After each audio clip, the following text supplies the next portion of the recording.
Can I help you with something? How do you calculate velocity? Let's start with distance divided by time. What are you doing? Nothing.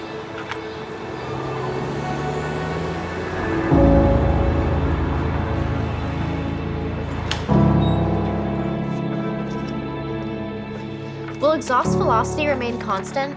Great question, but that doesn't apply to this kind of rocket.